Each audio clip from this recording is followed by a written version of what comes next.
안녕하세요. 이 시간 황금독서클럽 회원님들과 함께할 북큐레이터 이주란입니다. 오늘 제가 소개할 책은 주광현님의 우리 문화의 수수께끼입니다. 이 책은 한국 문화의 심층 구조와 그 안에 흐르는 사회의 결을 읽어내려는 저자의 독창적 시도가 담겨있는 특별한 책이죠.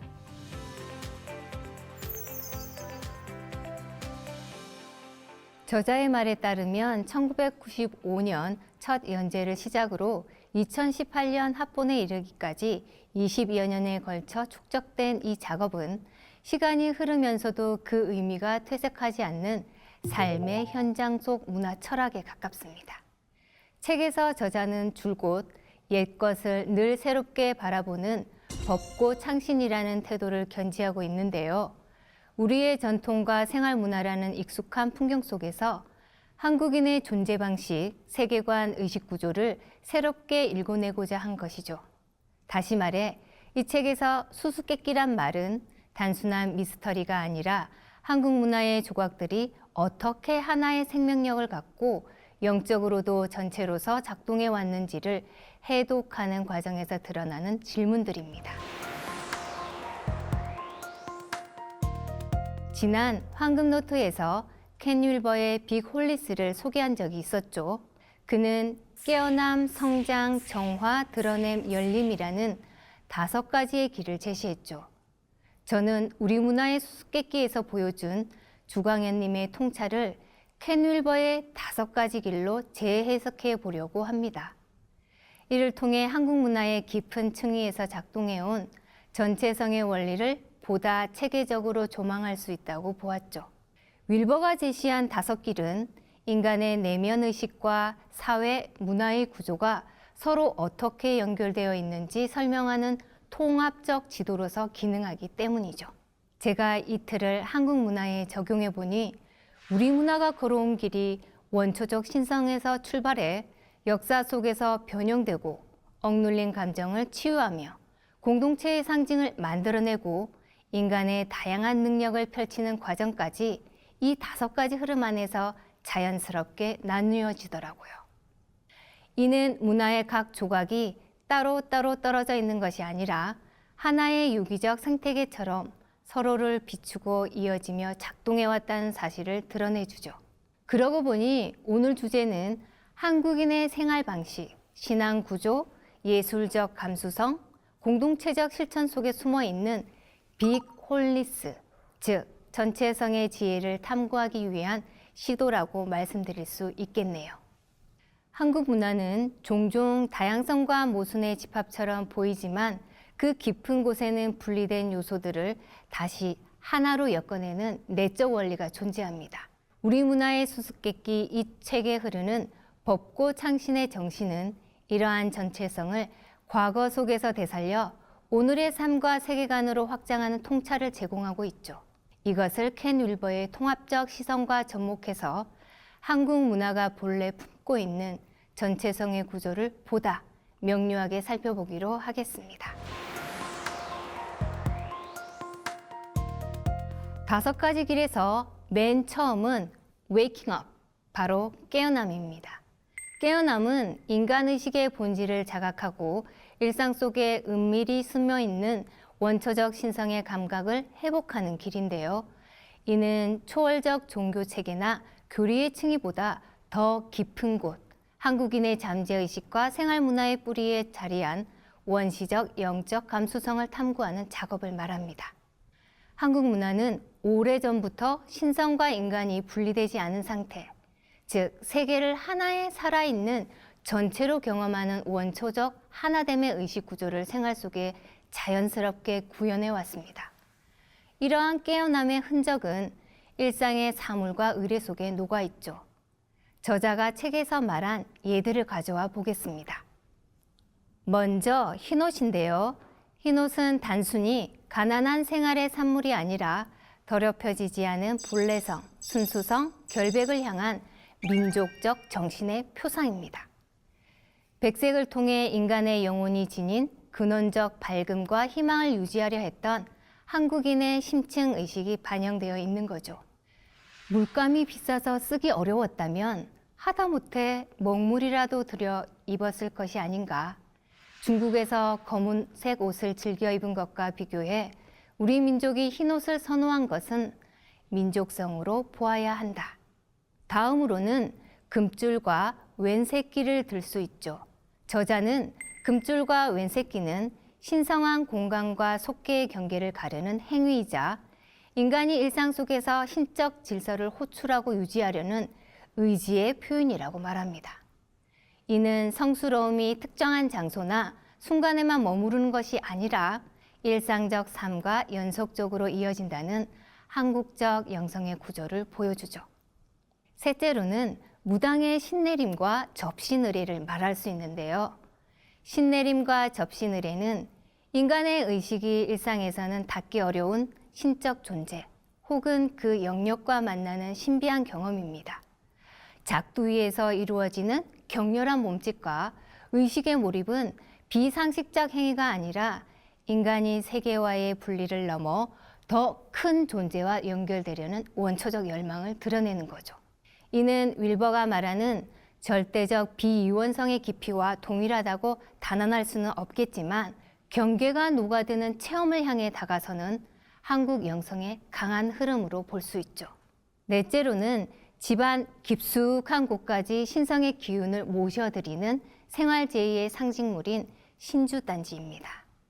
부루단지라고 부르는 이 신주단지는 곡식을 담아주는 용기를 넘어 집안의 평안과 조화, 풍요를 관장하는 신이 머무는 자리로 여겨졌죠.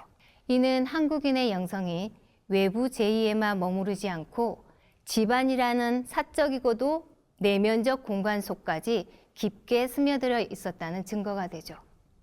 저자는 이러한 예들을 통해 한국인의 영적 세계가 생활 속에 스스로 신성의 지평을 열어왔던 문화적 자각의 역사였음을 강조합니다. 그는 단순한 해석을 넘어 한국 문화의 깊은 층위에 자리한 민족 잠재의식을 복원하려고 한 것 같아요. 결국 흰옷, 금줄, 신내림, 신주단지와 같은 문화 요소는 한국인이 세계를 바라보는 방식, 곧 신성과 인간의 분리가 없다는 의식, 원초적 깨어남의 감각을 구체적으로 드러내는 상징적 장면들인 거죠. 성장은 한 사회의 문화적 요소들이 시간의 흐름 속에서 새로운 해석과 의미를 담아 더 높은 단계로 발전하는 과정을 말하는데요. 이는 단순한 변화가 아니라 서로 다른 전통과 환경, 집단의식이 만나는 지점에서 발생하는 통합적 진화입니다.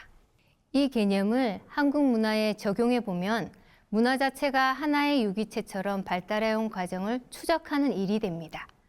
한국 문화는 정체되지 않고 끊임없이 자신을 갱신하며 외부와 내부의 다양한 요소를 통합하는 방향으로 변해왔죠.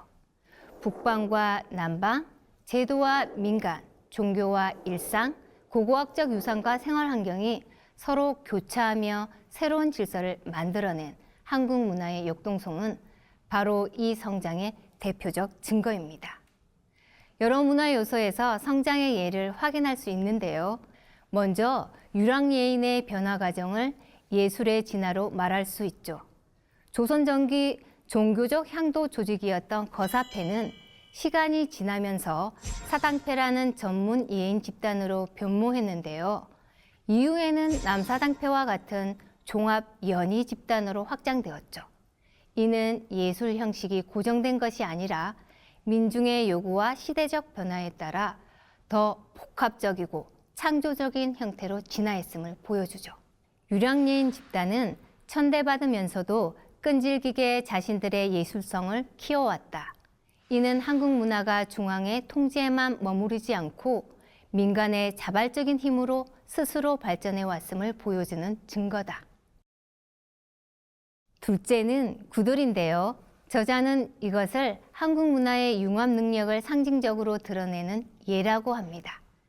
고구려의 남방 방식에서 출발한 구들은 북방의 자식 문화와 남방의 마루 문화를 결합하여 단순한 남방 기구를 넘어 한국인의 생활 감각과 주거 철학을 변화시킨 핵심 기술이 되었죠.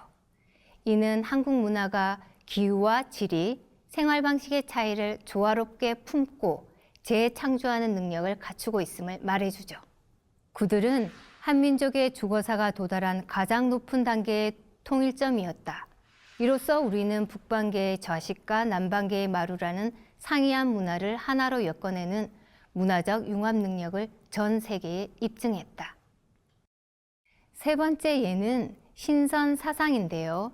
신선이 도사라는 일상적 인물상으로 변형된 것도 중요한 성장의 예라고 할 수 있습니다. 고래로부터 내려온 신선 사상은 한국에 뿌리 내리는 과정에서 민중적 상상력과 결합하여 현실적인 지혜자, 은자, 지도자, 수행자의 이미지로 바뀌었죠. 이는 사상의 형식뿐 아니라 그 의미까지 시대와 사회에 맞게 성장해온 과정이라 할 수 있죠. 성장의 마지막 예는 우리의 식생활과 관련된 것인데요. 밥과 국이라는 기본적인 식사 형식은 영양 섭취를 넘어 공동체적 유대를 상징하는 문화적 코드로 성장했다고 할 수 있어요. 한 상에 둘러앉아 밥과 국을 나누는 행위는 공동체의 안녕, 가족의 화목, 삶의 안정이라는 상징을 내포하며 한국인의 관계 중심적 삶의 방식과 정서를 통합적으로 보여주기 때문이죠. 이러한 사례들은 하나의 공통된 메시지를 갖고 있는데요. 성장은 대립적인 요소들이 부딪혀 어느 하나가 파괴되는 과정이 아니라 서로의 가치를 인정하고 더 큰 질서를 이루는 통합의 과정이라고 봐야 할 거예요. 문화는 고정된 형태가 아니라 스스로 진화하고 성장하는 살아있는 유기체입니다. 한국 문화의 성장 과정은 서로 다른 요소들을 흡수하고 변용하며 새롭게 통합해온 창조의 흐름을 보여주죠. 지금까지 계승된 한국 문화는 단지 과거의 유물이 아니라 현재와 미래를 향해 열린 지속적 변화의 장임을 알 수 있죠. 정화는 역사 속에서 억압되어 온 힘, 사회적 모순, 그리고 문화적 그림자를 인식하고 이를 해소하려는 과정인데요.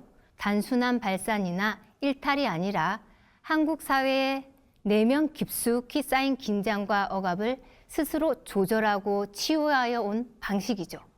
특히 조선사회처럼 유교적 규범이 강하게 작동하던 구조에서는 공식 담론이 억누른 욕망과 감정, 그리고 본능이 비공식적 영역인 축제, 굿, 해악, 은유를 통해 비틀리며 표출되곤 했죠. 이러한 흐름은 윌버가 말한 정화, 즉 무의식의 그림자를 인식하여 통합하는 과정과 맞닿아 있습니다. 한국 문화는 그 정화 과정을 공동체적 방식으로 풀어내며 해원이라는 독특한 치유 모델을 발전시켰던 거죠. 정화의 대표적인 문화 요소는 다음과 같은 예들에서 잘 드러납니다. 먼저 성적 제의와 반란의 굿에서는 여성이 지닌 강한 생명력과 원초적인 에너지를 불러내는 장면이 나타나죠. 여성 억압이 강했던 유교 사회에서 여성의 생리, 출산과 관련된 의례는 종종 금기시되었죠. 그런데 마을의 위기 상황에서는 오히려 가장 강력한 생명, 힘으로 등장했습니다. 또한 도깨비 굿이나 별신 굿에 드러나는 과장된 몸짓과 해학적 언어는 억눌린 감정들을 흘려보내는 반란의 축제로 기능하며 잠시나마 규범 질서의 벽을 허물기도 했죠. 민중들은 웃음을 통해 자신들을 억압하는 권위의 그림자를 해학적으로 조롱했다. 도깨비 굿이든 탈춤이든 웃음은 그 자체로 가장 강력한 정화의식이었다. 심각한 것을 가볍게 만들어 힘을 빼는 것이야말로 우리 조상들이 모순을 해결하는 방법이었다. 다음으로는 열려전을 말할 수 있습니다. 이 책 우리 문화의 수수께끼에서는 열려전의 그림자라고 표현했는데요. 열려라는 이념은 조선 사회에서 이상적 여성상을 규정한 대표 담론이었지만 인간의 본능적 욕망과 삶의 현실은 이 이념과 끊임없이 충돌했죠. 민중들은 열려 이데올로기 뒤에 가려진 위선을 간파하고 설화적 변형이나 해악을 통해 그 허구성을 폭로했어요. 이러한 문화 저항은 단순한 비판을 넘어 도덕적 강요와 현실 사이의 균열을 드러냄으로써 사회적 긴장을 완화하려는 일종의 정화작용이었던 거죠. 연려전은 이상적 이념이었으나 인간의 본능은 그 이념을 끊임없이 시험하고 비틀었다. 그 비틀림 속에서 우리는 인간의 원래 모습을 엿볼 수 있으며 위선과 정면으로 맞서는 용기를 보았다. 셋째로 저자는 기생의 복합적 존재성을 말해줍니다. 기생은 조선의 공식적 윤리관에 따르면 천인이었지만 실제로는 음악, 춤, 시문, 접객 등 고도의 예술적 능력과 사회적 소통 능력을 지닌 존재였죠. 이 모순 같은 위치는 조선 사회에 억눌린 예술 욕망과 금기된 감정의 통로로 작동했죠. 기생이라는 제도가 문화의 이면에서 일종의 예술적 정화 기제로 기능했음을 보여주는 거죠. 정화의 핵심은 웃음과 해악, 풍자를 통해 사회적 모순을 가볍게 만들어 힘을 빼는 과정이기도 하죠. 도깨비 국가 탈춤은 권위와 제도로 인해 누적된 억압을 해악적으로 뒤집어 놓음으로써 공동체 전체가 잠시나마 숨을 고르고 새로운 균형을 찾을 수 있게 했죠. 한국 사회는 억눌린 감정이 폭발적인 분노나 파괴로 이어지는 대신 해악을 품은 굿, 탈춤 등과 같은 문화 의례를 만들어 집단적 무의식을 통합하고 공동체적 평행을 회복하는 방식을 선택해 왔던 거죠. 이 단계에서 문화는 개인의 의식을 넘어서 공동체 전체의 구조와 규범, 예술 양식으로 확장되죠. 윌버의 관점에서 보면 드러냄은 개인과 집단, 내면과 외면이 만나는 사분면적 지점이며 문화가 전체성을 구체적으로 입는 단계라고 말할 수 있습니다. 이러한 드러냄의 사례 역시 한국 문화 전반에서 발견할 수 있습니다. 장승은 그 대표적 상징이라 할 수 있는데요. 장승은 단순한 이정표가 아니라 마을 공동체가 스스로의 정체성, 질서, 수호의지를 나무라는 매체에 직접 새겨 넣은 민중적 선언문이었던 거죠.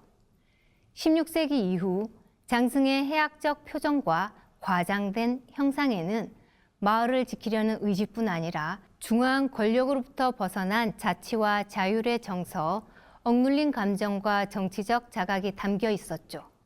이는 민중의 의식이 가장 명징하게 드러난 형태인 거죠.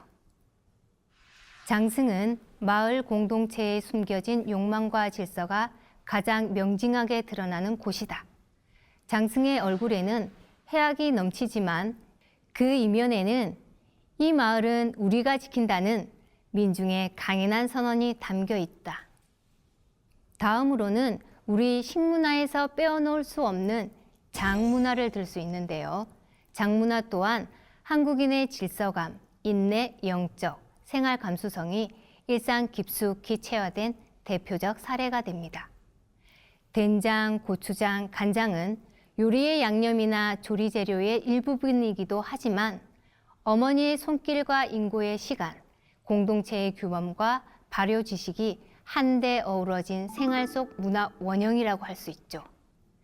장독대의 배치, 장을 가르는 규칙, 계절의 변화에 따른 관리법 등은 보이지 않는 가치를 유형화하여 후대에 물려주는 생활 제도화된 지혜이며 한국인의 내면적 가치를 외형화한 중요한 가치 문화이면서도 식문화인 거죠. 장은 곧 어머니의 마음이자 시간을 견디는 인고의 상징이었다. 장은 우리 민족이 보이지 않는 가치를 유형화하여 후대에 물려준 가장 소중한 문화적 유산이자 공동체 식생활의 규범이 드러난 결과였다. 한 가지만 더 예로 들어볼까요? 마을굿은 공동체의 결속과 신앙적 의지를 가장 직접 드러내는 예술이라 할 수 있는데요. 마을 사람들은 굿판을 통해 집단의 불안, 소망, 감정을 공적으로 표출하고 음악, 춤, 의례를 통해 공동체의 정체성을 재확인했죠. 이는 공동체의 내면적 신앙이 축제라는 외적 형태로 드러나며 사회적, 정서적 유대가 공공연히 재건되는 의례적 장치였습니다. 여러분, 금방 말씀드린 몇 가지 사례들을 듣고 나니 고개가 끄덕여지지 않으신가요? 저는 드러냄이 문화의 완성 단계는 아니지만 내면과 외면이 서로를 비추며 성립하는 통합의 장면이라는 점을 알 수 있었는데요. 장승의 해학적 표정 속에는 공동체의 질서와 수호의지가, 장에는 어머니의 마음과 공동체 규범이, 마을 구세는 내면적 신앙과 집단적 실천이 구체적으로 구현됩니다. 정리해보면 한국 문화의 드러냄은 집단의 의식, 정신, 가치가 사회적 형태로 밖으로 나오는 과정이며 한국인의 전체적 세계관이 육화된 지점이라 말할 수 있습니다. 이러한 외화 과정은 한국 문화가 내면의 영성을 일상적 실천과 구체적 삶의 구조로 끊임없이 연결해온 통합적 문화임을 증명해주죠. 열림은 인간 안에 잠재된 다양한 능력과 감수성이 특정 영역에 제한되지 않고 전방위적으로 활성화되는 과정을 의미하는데요. 이는 억눌림이나 편향을 넘어 인간이 지닌 정서, 신체, 예술, 관계, 영성의 차원이 동시에 깨어나는 단계입니다. 한국 문화는 역사 속에서 일정한 시기마다 이러한 열림의 순간을 경험해 왔습니다. 특히 조선 후기의 민간 예술 문화는 그 폭발적 에너지를 가장 극적으로 보여주죠. 한국 사회는 규범의 경직성 속에서도 다양한 예술적 표현과 영적 감각이 살아 움직이도록 하는 문턱 낮고 개방적인 문화 구조를 유지해 왔습니다. 이는 특정한 지식이나 기술만을 중시하는 근대적 사고방식을 넘어 인간 전체가 가진 능력과 감각을 입체적으로 펼치는 문화적 르네상스를 가능하게 했죠. 이러한 열림의 사례에는 어떤 것이 있을까요? 여러분도 잘 아시는 풍물굿, 그 풍물굿의 대동성을 말할 수 있습니다. 풍물굿은 노래, 춤, 신앙, 노동, 전투, 놀이가 모두 한 장면에 융합된 총체적 의례이자 예술 형식이죠. 여기엔 음악적 감각, 신체적 역동성, 공동체적 유대뿐 아니라 영적 참여까지 그 모든 것이 하나로 결합하여 개인은 물론 마을 전체가 하나의 거대한 생명체처럼 움직이죠. 풍물굿은 한국인의 잠재적 능력과 정서적 에너지가 최대로 열린 상태를 보여주죠. 풍물굿은 단순한 유의가 아니다. 그것은 마을 사람 전체가 배우이자 관객이며 삶의 모든 지능이 한데 엮여 최고의 예술적 경지로 승화된 전체성의 완성이다.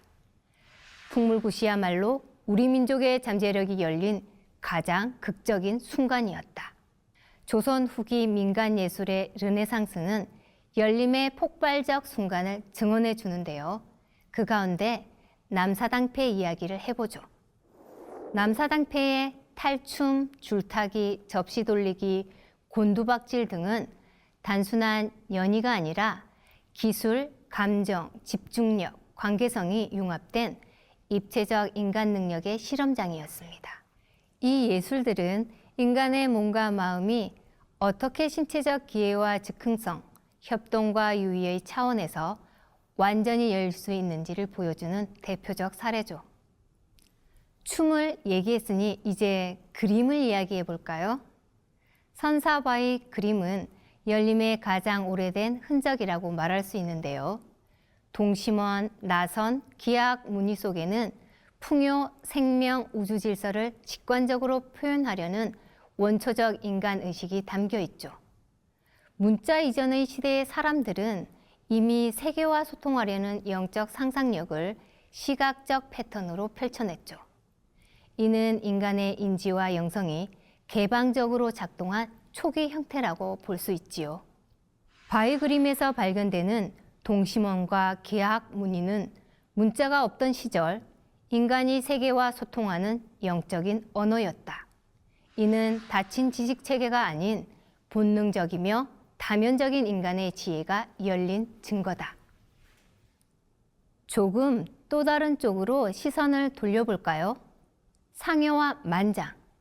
이들은 삶과 죽음이라는 극단적 차원이 서로 단절된 것이 아니라 예술과 공동체 의례 속에서 다시 통합되는 순간을 보여주는데요. 상여 행렬의 화려한 장식, 만장에 적힌 시문과 상징들은 슬픔과 경외, 집단적 위무와 미적 감수성이 결합된 복합적 의례라 할 수 있죠. 죽음 앞에서도 인간의 예술적 영적 능력이 열린다는 점에서 이는 열림의 심오한 장면이라 하지 않을 수 없겠죠. 전체적으로 볼 때 열림은 특정 재능의 발현을 넘어 인간 존재의 다층적 차원이 동시에 활성화되는 순간입니다. 이 문화적 표현들은 한국인의 내면에 잠재된 신체적, 정서적, 미적, 영적 능력이 한꺼번에 열리고 서로를 자극하면서 더 큰 전체적 경험으로 승화된 경지를 보여주니까요. 이러한 열림의 현상은 한국 문화가 인간을 부분적 존재가 아니라 다차원적 존재, 즉 전체 인간으로 이해했음을 보여주는 중요한 증거입니다. 우리 문화의 수수께끼는 단지 옛 풍습을 회상하거나 전통의 흔적을 수집하는 책이 아니라는 걸 느끼셨겠죠?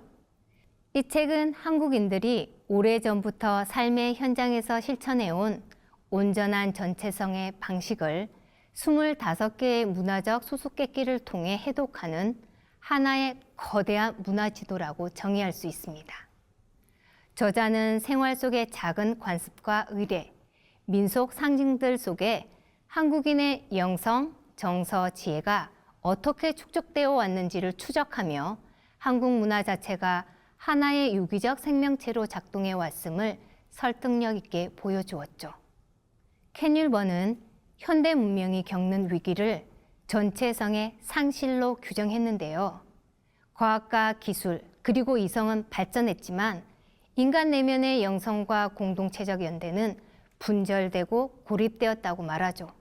이러한 문제 앞에서 우리 문화의 수수께끼는 한국인이 오래전부터 지니고 있던 생각, 즉 인간을 몸, 마음, 정신이 어우러진 하나의 온전한 존재로 바라보는 전체성을 우리 문화로 다시 회복하자고 말합니다. 이는 깨어남의 신성, 성장의 역사성, 정화의 치유력, 드러냄의 사회성, 열림의 창조성을 통해 이 시대를 사는 우리에게 한국 문화 속에 살아있는 전체성의 힘을 되살려보라는 강력한 메시지를 전하고 있는 것이죠. 저는 이 책을 통해 우리 문화의 수수께끼를 해독함으로써 현재의 삶을 다시 구성하고 미래를 창조할 수 있는 한국형 전체성의 길을 재발견하게 되었는데요. 여러분도 한국형 전체성의 길을 함께 숙고해 보면 어떨까요? 이런 통합적 시각은 개인이 자기 내면을 회복하는 일에서부터 공동체가 새로운 질서를 만들어가는 일에 이르기까지 폭넓은 의미를 던져주니까요. 오늘 이 황금노트와 함께 한국 문화가 지닌 깊은 전체성의 메시지를 발견하고 잃어버린 사유의 길을 회복하는 시간이 되었기를 바랍니다. 함께 해주셔서 고맙습니다.